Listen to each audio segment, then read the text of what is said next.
Bismillahirrahmanirrahim. Wabarakatuh. Alhamdulillahi hamdan katsiran thayyiban mubarakan fih kama yuhibbu rabbuna wa yarda. Asyhadu an la ilaha illallah wahdah la syarika lah wa asyhadu anna Muhammadan abduhu wa rasuluh. Allahumma salli wa sallim wa barik ala sayyidina wa habibina Muhammad wa ala alihi wa sahbihi wa man tabi'ahum bi ihsanin ila yaumil qiyamah. Amma ba'd.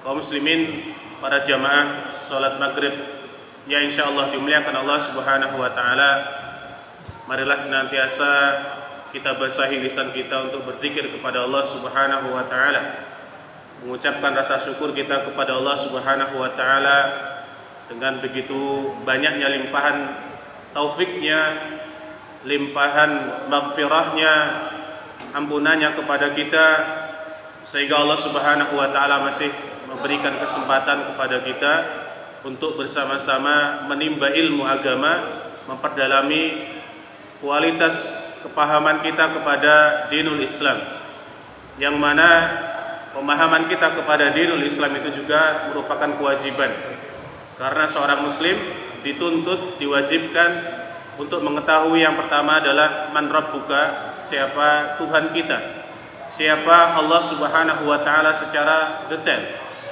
Begitu juga kita diwajibkan untuk mengetahui siapakah nabi kita, dan yang terakhir apa agama Islam itu sendiri. Maka bersyukur kepada Allah Subhanahu wa taala karena pada malam hari ini Allah Subhanahu wa taala masih memberikan kepada kita kesempatan untuk bersama-sama menimba, mengkaji ilmu, memahami agama Islam dengan lebih detailnya lagi. Kaum muslimin yang insyaallah dimuliakan Allah Subhanahu wa taala, tidak lupa salawat dan salam senantiasa kita curahkan kepada suri tauladan kita Nabi besar Muhammad sallallahu alaihi wasallam, yang insyaallah kita bersama-sama menanti syafaatnya kelak pada hari kiamat nanti. Kaum muslimin yang insyaallah dimuliakan Allah Subhanahu wa taala, pada pertemuan yang sebelumnya kita telah memasuki pasal keempat dari kitab Minhajul Muslim yang dikarang oleh Syekh Abu Bakar Jabir Al-Jazairi rahimahullahu taala pada Kitabul Adab. Kita telah membahas 3 di antara sebab mengapa Allah Subhanahu wa taala mewajibkan kita untuk memiliki adab kepada Rasulullah sallallahu alaihi wasallam. Di antara sebab yang pertama, karena Allah Subhanahu wa taala langsung memerintahkan kepada kita semuanya, kepada hambanya, kepada umat Rasulullah sallallahu alaihi wasallam untuk memiliki adab kepada beliau sallallahu alaihi wasallam. Jadi ini adalah perintah langsung dari Allah Subhanahu wa taala. Kemudian yang kedua di antara sebab mengapa kita harus memiliki adab kepada Allah, kepada Rasulullah, adalah karena Allah Subhanahu wa taala telah memerintahkan kepada seluruh manusia untuk taat kepadanya, untuk taat kepada baginda Rasulullah sallallahu alaihi wasallam. Dan juga Allah Subhanahu wa taala telah mewajibkan kepada seluruh manusia untuk menanamkan mahabbah, rasa cinta mereka kepada Allah dan kepada Rasulnya. Dan kemudian yang ketiga, kita masuk kepada poin ketiga, mengapa Allah Subhanahu wa taala mewajibkan kepada kita untuk memiliki adab yang baik kepada baginda Rasulullah sallallahu alaihi wasallam. Kaum muslimin yang insyaallah dimuliakan Allah Subhanahu wa taala, qala al-muallif, pengarang kitab ini berkata, annallaha azza wa jalla qad hakkamahu wa ja'alahu imaman wa hakiman. Sebab yang ketiga adalah karena Allah Subhanahu wa taala telah menjadikan Rasulullah sallallahu alaihi wasallam sebagai pemutus perkara. Jadi Allah SWT telah menjadikan Rasul sebagai hakim, yaitu orang yang memutuskan suatu perkara. Wa ja'alahu imaman, dan Allah Subhanahu wa taala karena telah menjadikan Rasulnya sebagai imam, yaitu sebagai pemimpin. Hal itu sebagaimana Allah Subhanahu wa taala firmankan di dalam Al-Qur'an, di dalam surat Al-Maidah ayat yang ke-49. Inna anzalna ilaikal kitab bil haqqi litahkuma bainan nasi bima araqallah. Sesungguhnya kami, yaitu Allah Subhanahu wa taala, telah menurunkan kepadamu wahai Muhammad Alkitab, yaitu Al-Qur'an Al-Karim. Untuk apa? Bil haqq. Yang mana Al-Qur'an ini Allah Subhanahu wa taala katakan bil haqq, yaitu dengan membawa kebenaran. Dulu pernah kita bahas ketika kita bersama-sama mengkaji adab kita kepada Al-Qur'an, bahwasanya Al-Qur'an itu sama sekali tidak membawa yang namanya kebatilan. La ya'tihil batil. Tidak ada satupun kesalahan, tidak ada satupun kebatilan di dalam Al-Qur'an. Nah, Allah SWT katakan di dalam ayat ini, sesungguhnya kami telah menurunkan kepadamu wahai Muhammad Alkitab, yaitu Al-Qur'an bil haq, dengan membawa kebenaran. Untuk apa? Litahkuma bainan nas, agar engkau mengadili manusia bima araqallah, yaitu dengan apa yang telah Allah Subhanahu wa taala wahyukan kepada baginda Rasulullah sallallahu alaihi wasallam. Jadi Allah Subhanahu wa taala sendirilah yang telah menjadikan Rasul sebagai hakim, sebagai orang yang memutuskan suatu perkara di antara kaum muslimin. Di sini juga artinya adalah ketika kita dihadapkan suatu masalah, suatu perkara, maka hendaknya kita menjadikan kalamullah Al-Qur'anul Karim dan hadisnya Nabi sallallahu alaihi wasallam sebagai undang-undang dalam kehidupan kita. Kemudian di dalam ayat yang lainnya Allah Subhanahu wa taala berfirman, wa anihkum bainahum bima anzalallahu wa la tattabi' ahwa'ahum. Dan hendaknya engkau wahai Muhammad memutuskan perkara bainahum, di antara mereka, yaitu di antara kaum muslimin yang sedang berselisih, bima anzalallah, dengan apa-apa yang telah Allah Subhanahu wa taala turunkan kepadamu, yaitu dengan ayat-ayat Al-Qur'an atau dengan hadis Nabi sallallahu alaihi wasallam, wala tattabi' ahwa'ahum, dan jangan sekali-kali engkau mengikuti hawa nafsu mereka. Di sini Allah Subhanahu wa taala memberikan pesan kepada Nabi kita Muhammad SAW, jangan sampai kita ini sebagai kaum muslimin dikalahkan oleh hukum-hukum selain Allah Subhanahu wa taala.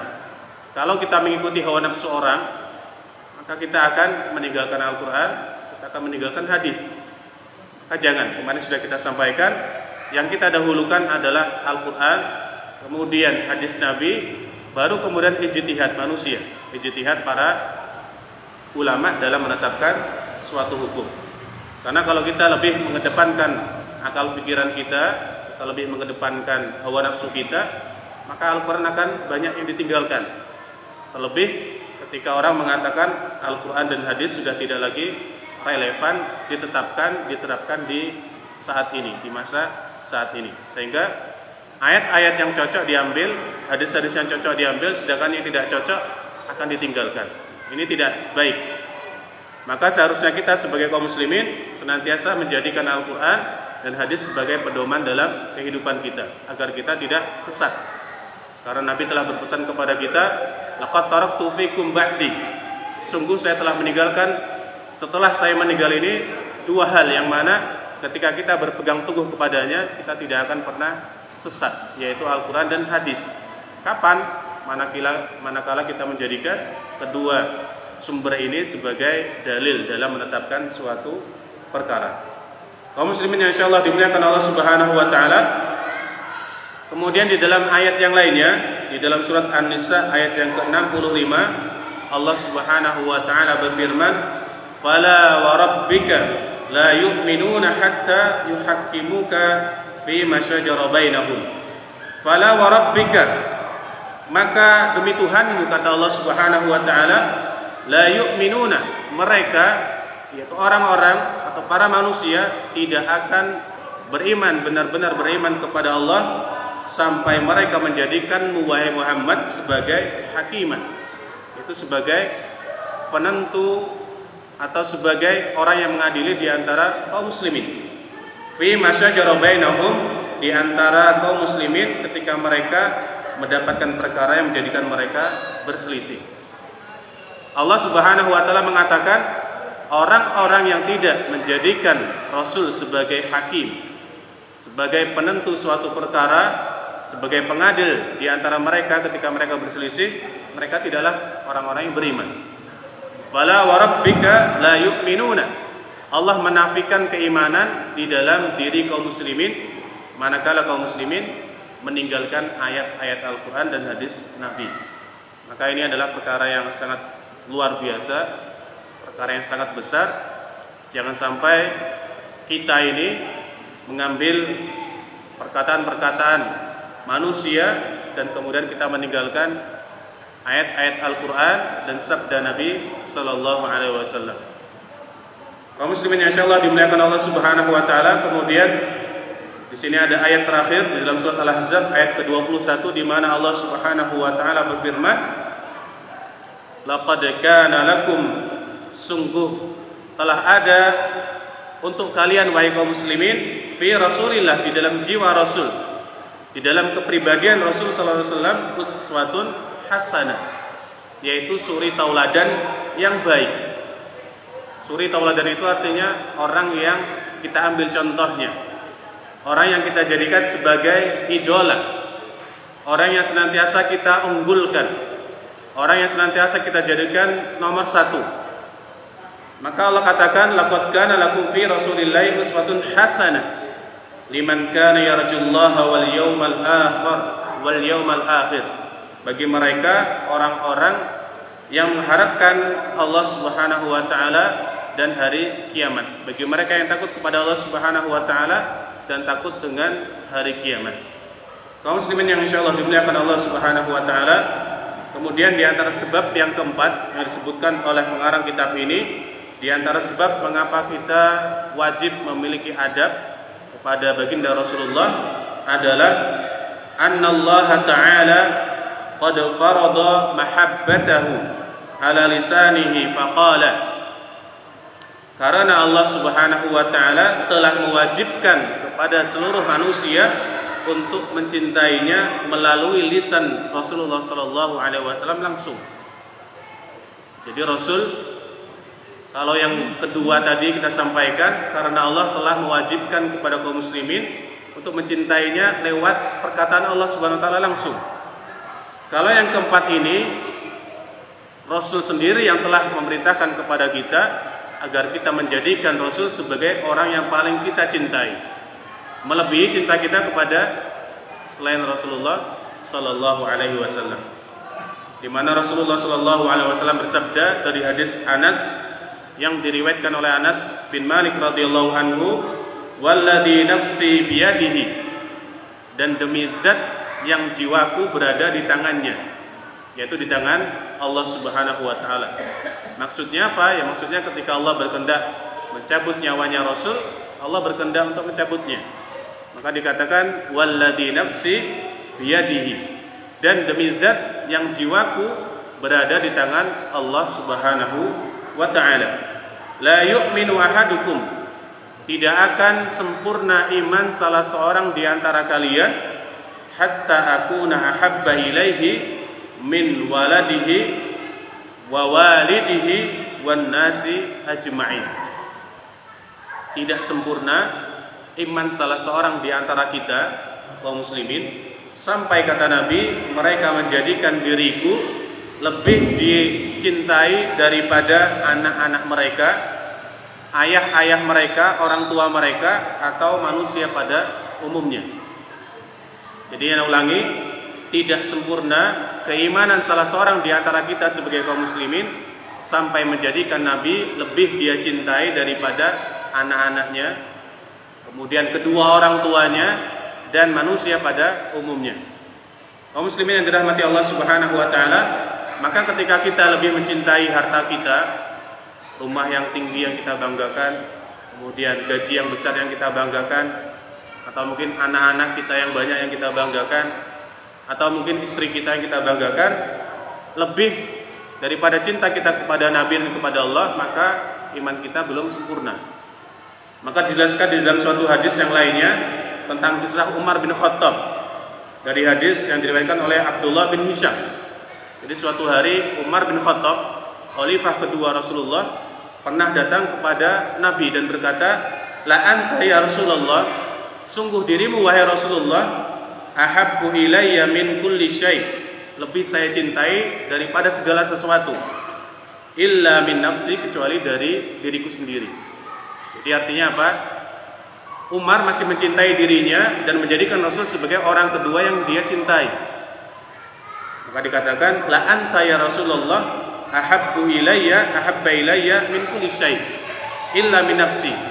Sungguh wahai Rasulullah, demi Allah, dirimu adalah orang yang paling saya cintai setelah diriku sendiri. Maka ketika Nabi mendengar Umar mengucapkan kata ini, kata Nabi, qala la, ya Umar, tidak. Artinya apa? Cintanya Umar ini belum sempurna. Rasul mengatakan cintanya Umar masih salah.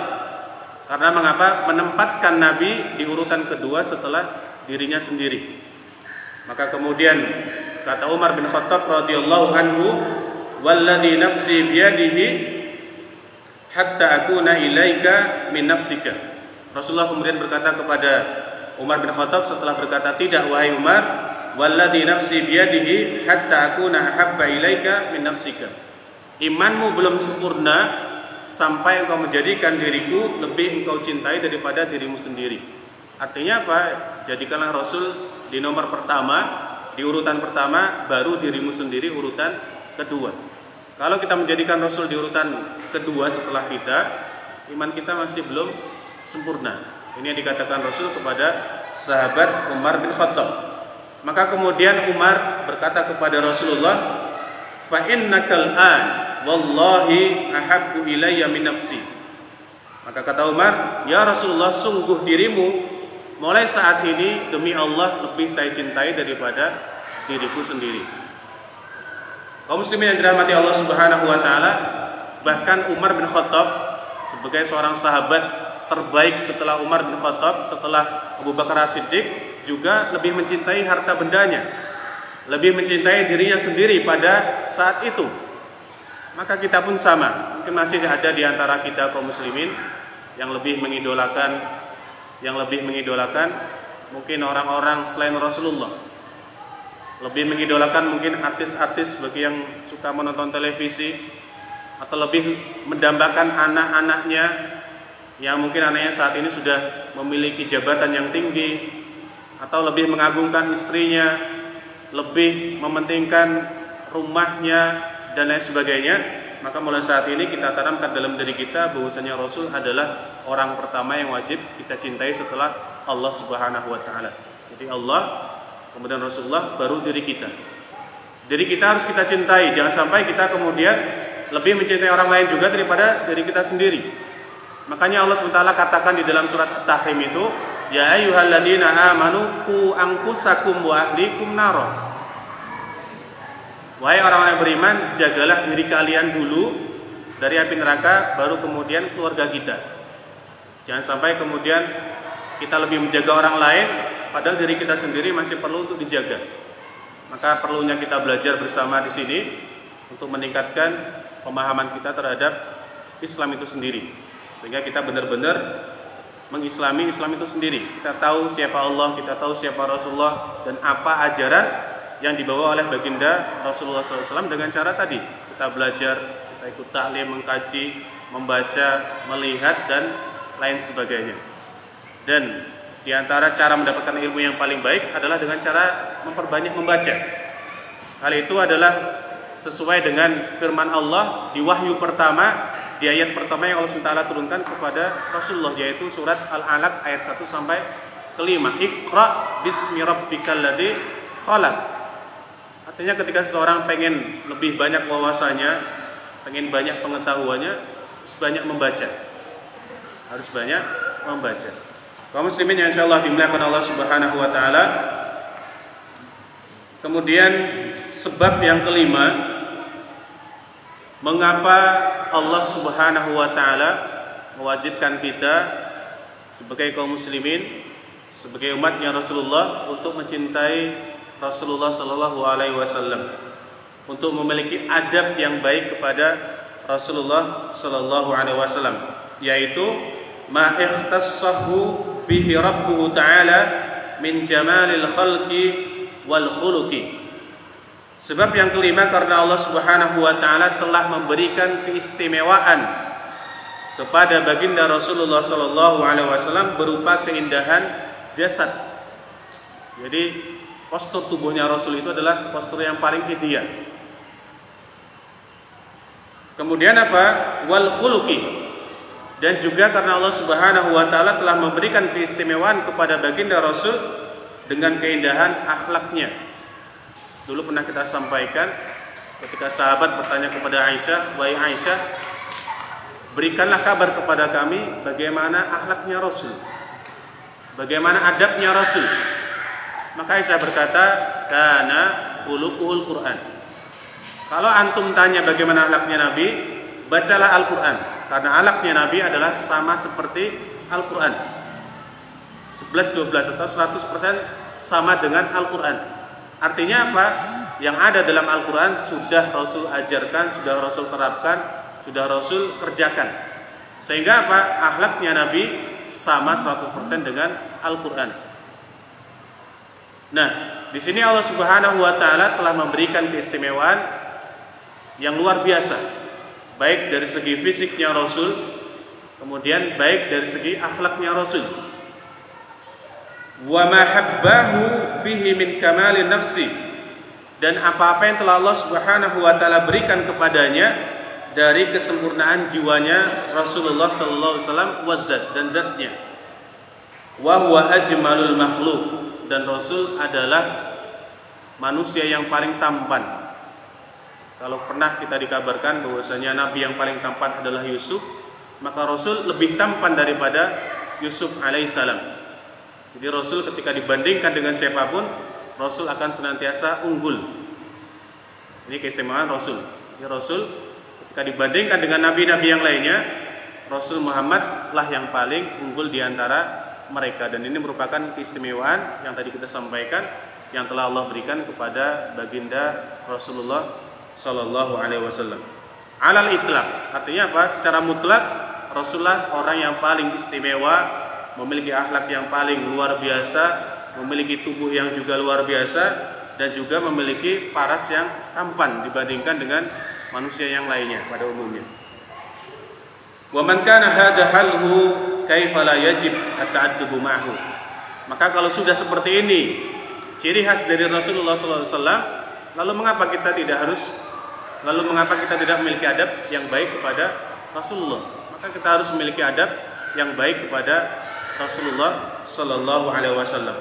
Kaum muslimin yang insyaallah dimuliakan Allah Subhanahu Wa Taala, itulah diantara sebab 5 sebab yang disebutkan oleh pengarang kitab Minhajul Muslim Syekh Abu Bakar Jabir Al-Jazairi di dalam pembahasan Al-Adab ma'a Rasulillah Sallallahu Alaihi Wasallam. Jadi 5 sebab inilah yang mewajibkan kita, mengharuskan kita memiliki adab yang mulia kepada Rasulullah.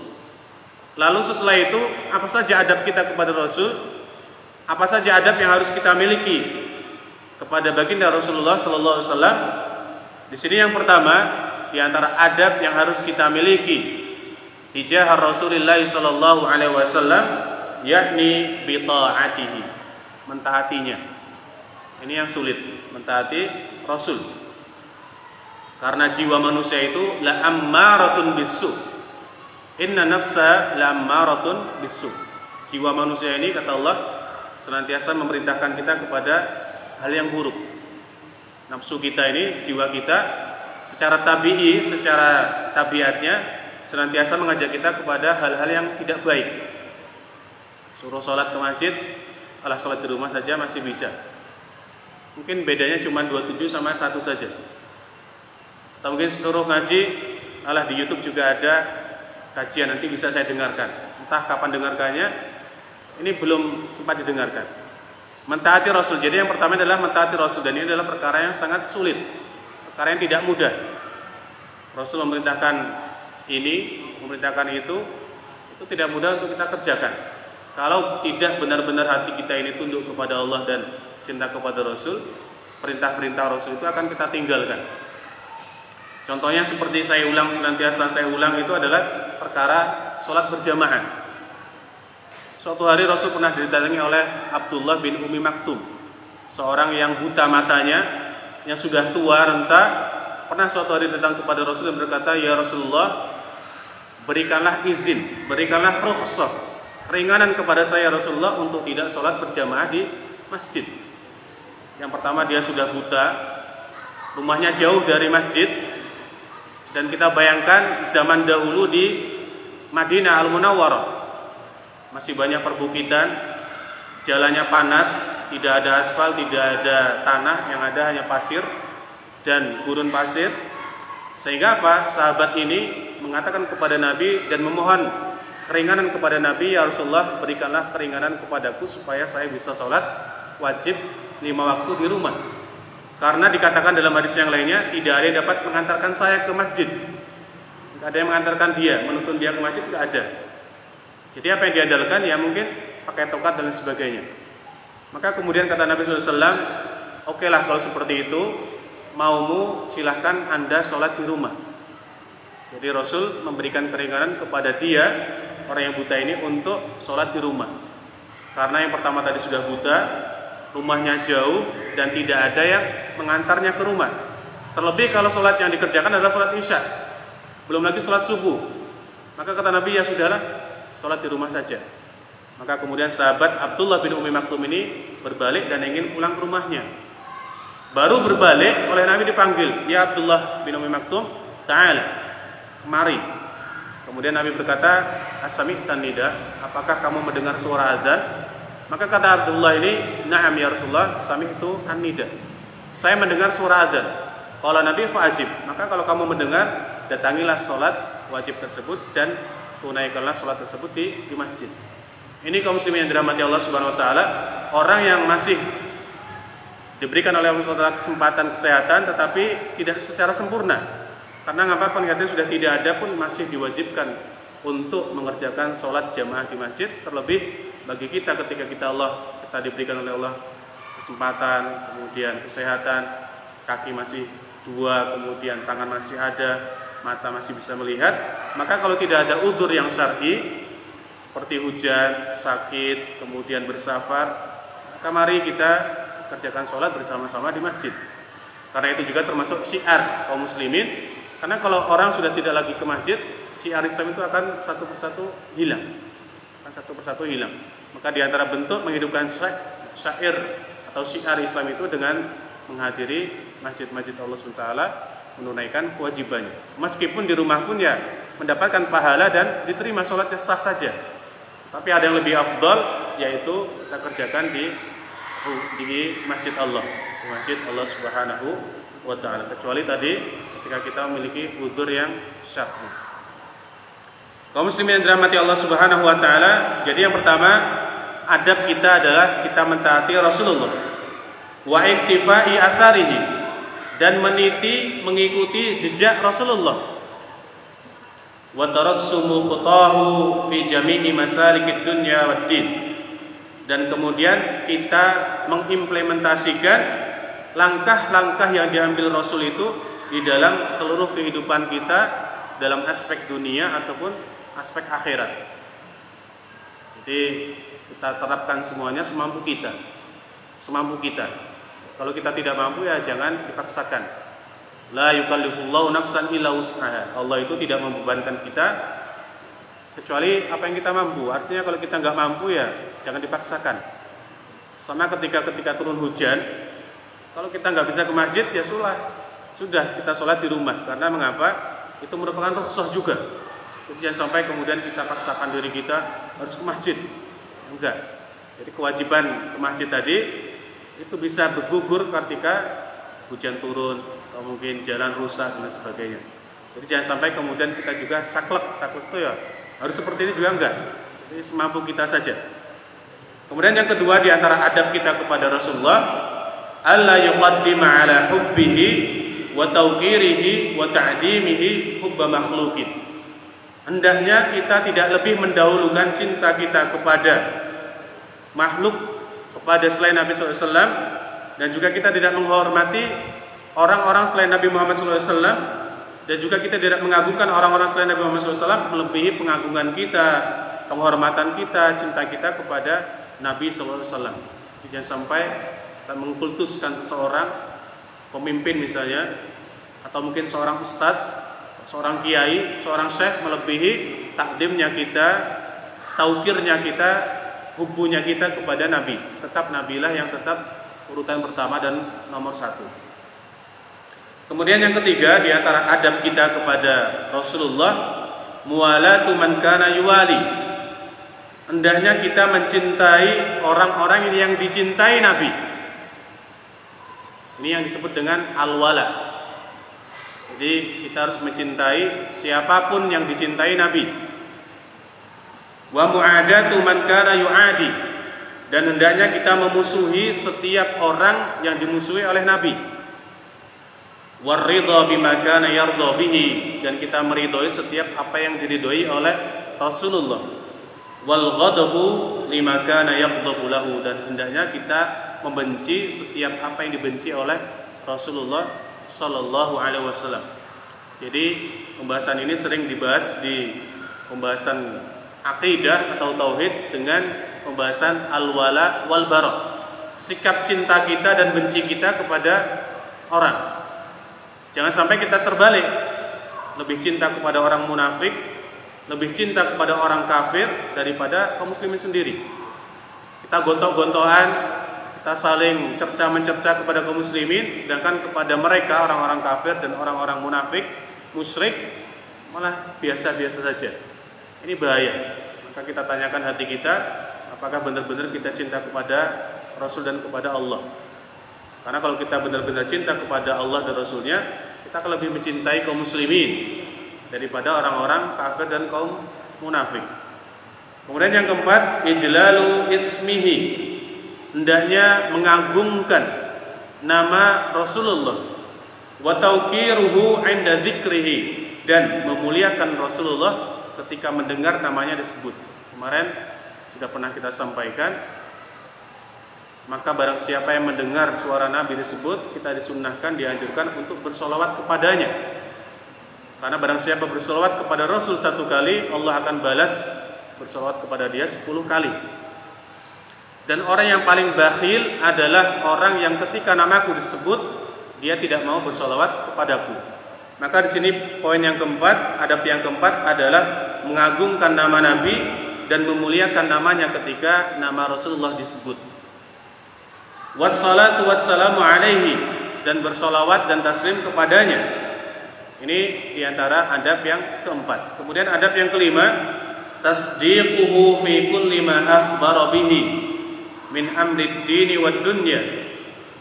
Adab yang kelima adalah senantiasa kita dituntut membenarkan setiap apa yang dikabarkan oleh Rasulullah, baik hal tersebut berkaitan dengan perkara dunia atau berkaitan dengan perkara ukhrawi. Contohnya ketika Rasul mengkabarkan kepada sahabatnya, jadi suatu hari Nabi sedang duduk bersama sahabatnya, tiba-tiba terdengar suara dentuman, der atau mungkin lain sebagainya. Maka Nabi berkata sahabatnya, atadruna ma hadza? Apakah kalian tahu suara apa ini? Jadi sedang duduk-duduk kayak gini, tiba-tiba suara bom atau mungkin suara gledek gitu menyambar di sini. Kemudian ana bertanya kepada antum semuanya, para jamaah, ada yang tahu suara apa ini? Sama dengan yang disabdakan Rasul ketika Rasul sedang duduk bersama sahabatnya. Rasul berkata, wahai para sahabat, tahukah kalian suara apa tadi? Maka para sahabat di antara bentuk ketawaduan mereka mengatakan Allah dan Rasulnya a'lam, yang lebih mengetahui. Maka Nabi kemudian mengkabarkan tentang perkara gaib, perkara yang tidak bisa dinalar oleh manusia, perkara yang hanya Nabi SAW yang tahu melewat perantara izin Allah Subhanahu Wa Taala. Kemudian para sahabatnya diberikan izin oleh Allah. Maka kemudian Nabi berkata, hadza hajarun, ini adalah batu, rumiya bi finnari mundu sab'ina kharifan, yang Allah SWT campakkan dari permukaan neraka ke dasar neraka sejak 70 tahun yang lalu.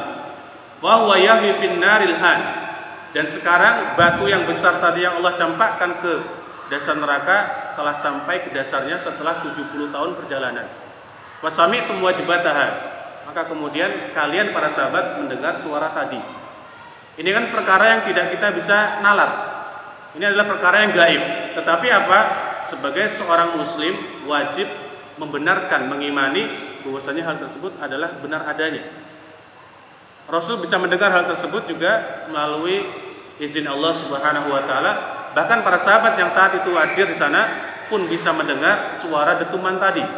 Dan ternyata suara tadi adalah suara batu yang besar yang Allah SWT campakkan ke dasar neraka, dan baru sampai setelah 70 tahun perjalanan. Itu dalamnya api neraka, 70 tahun perjalanan batu. Kalau kertas tak lempar ke bawah, mungkin bisa jadi ribuan atau mungkin ratusan tahun baru nyampe ke dasarnya. Karena kertas itu kan lebih ringan, melayang sana melayang sini. Ini batu yang besar, lebih cepat turunnya ke dasar neraka, itu pun butuh waktu 70 tahun lama perjalanannya.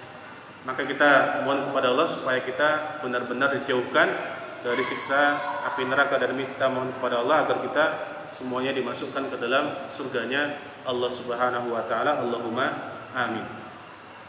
Kemudian di antara adab yang keenam, ihya'u sunnatihi, menghidupkan sunnah-sunnahnya Nabi. Sunnah Nabi itu sudah sangat banyak sekali. Maka tidak perlu kemudian kita membuat ibadah-ibadah, kegiatan-kegiatan, ritual-ritual di luar sunnahnya Nabi yang pernah Nabi ajarkan kepada kita.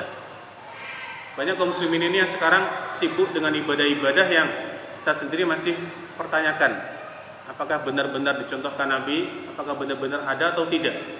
Orang sunnah Nabi yang diajarkan kepada kita saja banyak yang belum kita kerjakan. Seperti tadi sholat wajib itu kan di masjid termasuk sunnahnya Nabi. Itu saja tidak banyak orang yang mengerjakan.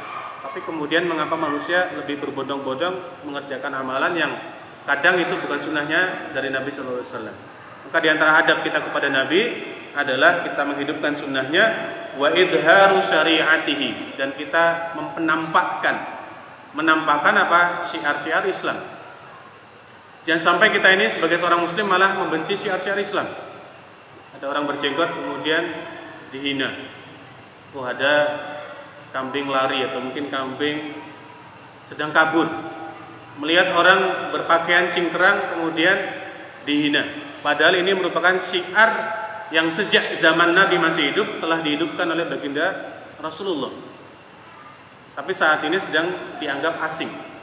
Maka sebenarnya kita beruntung menjadi orang yang asing, karena Nabi katakan bada'al islamu ghariban wa sayaudu ghariban kama bada'a fatuba lil ghuraba. Nabi katakan Islam itu dulu kala ketika Nabi diutus menjadi Nabi dianggap asing. Orang menyembah berhala, orang musyrik, orang Yahudi, tiba-tiba muncul Nabi membawa ajaran baru Islam. Maka wajar ketika itu Nabi dianggap asing, dianggap gila, dianggap sihir, dianggap dukun dan sebagainya. Dianggap asing. Nah sekarang kata Nabi SAW, fasayaudu ghariban, dan Islam sungguh nanti akan kembali diasingkan. Dianggap asing oleh siapa? Kaum muslimin sendiri. Mungkin kalau orang selain Islam menganggap hal ini gharib, hal ini asing, wajar karena tidak tahu ajaran Islam. Kalau orang Islam menganggap ini asing, ada orang berhijab, asing, padahal itu merupakan ajaran. Dan ternyata itu merupakan wahyu yang dikabarkan kepada kita bahwasanya nanti di akhir zaman kaum muslimin akan kembali menjadi kaum yang asing. Ketika kita menjalankan sunnah Nabi akan dicerca.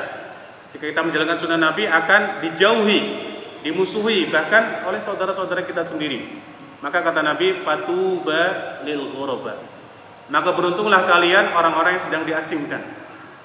Kalau kita jadi orang mutungan, kemudian kita diejek, wah sedang soleh karena tiap hari ke masjid. Kemudian kita mutung, kemudian kita nggak sholat di masjid, kita belum menjadi orang yang beruntung. Maka kita saat ini berusaha mempertahankan sunnah-sunnah Nabi yang baru mulai kita bisa kerjakan. Kalau bisa kita pertahankan, kita istiqomahkan supaya kita benar-benar dijaga oleh Allah Taala bisa menjalankan syariat tersebut. Dengan terus berdoa meminta kepada Allah supaya kita diberikan istiqomah. Karena doa itu adalah silahul mukmin, senjatanya kaum muslimin. Kalau kita tidak pernah berdoa kepada Allah supaya kita diberikan istiqomah, ya nanti kita bisa jadi mental. Karena apa? Hati kita ini kata Allah Taala baina usbu'ain rahman. Hati kita ini diantara jari jemari Allah SWT. Yuqallibu kaifa yasha. Allah membalik-balikkannya semau Allah Taala. Makanya apa? Kata Rasulullah, ada orang yang pagi harinya muslim, sorenya sudah kafir. Orang yang sore harinya kafir, paginya muslim. Karena mengapa? Yang mengatur hati tadi Allah. Supaya kita senantiasa diberikan istiqomah, maka Nabi ajarkan berdoalah, Allahumma ya muqallibal qulub, tsabbit qulubana ala din. Wahai Allah, Zat yang membolak-balikkan hati, istiqomahkanlah saya di jalan agama ini. Ini senantiasa kita gaungkan, kita doa kepada Allah agar kita diberikan istiqomah. Kaum muslimin yang dirahmati Allah Subhanahu wa taala, di sini masih ada dua lagi, saya bacakan secara ringkas. Yang ketujuh adalah merendahkan suara ketika berada di kuburannya Nabi atau ketika berada di dekat makamnya Nabi. Karena saat ini Nabi sudah meninggal dunia dan hanya tersisa kuburannya, maka ketika kita diberikan oleh Allah kesempatan untuk berziarah ke Masjid Nabawi, kita hendaknya menjaga suara kita, tidak mengangkat suaranya, dan hendaknya merendahkan suara kita. Kemudian yang terakhir, hendaknya di antara adab adalah kita mencintai orang-orang yang soleh. Jadi jangan sampai kita terbalik. Ada orang soleh malah kita benci, kita tidak suka. Maka kita tanyakan, jangan-jangan kita munafik. Kita melihat ada orang pengen berubah menjadi orang soleh, kita malah benci, kita nggak suka. Kaum muslimin yang dirahmati Allah Taala, demikianlah yang dapat saya sampaikan berkaitan dengan adab-adab kita kepada baginda Rasulullah SAW, dan kita berharap semoga Allah memberikan kesempatan, kesempatan juga untuk dapat mengamalkan adab-adab tersebut di dalam kehidupan kita sehari-hari. Subhanakallahumma wa bihamdika, asyhadu an la ilaha illa anta, astaghfiruka wa atubu ilaik. Wa akhiru da'wana alhamdulillahi rabbil alamin. Wassalamu alaikum warahmatullahi wabarakatuh.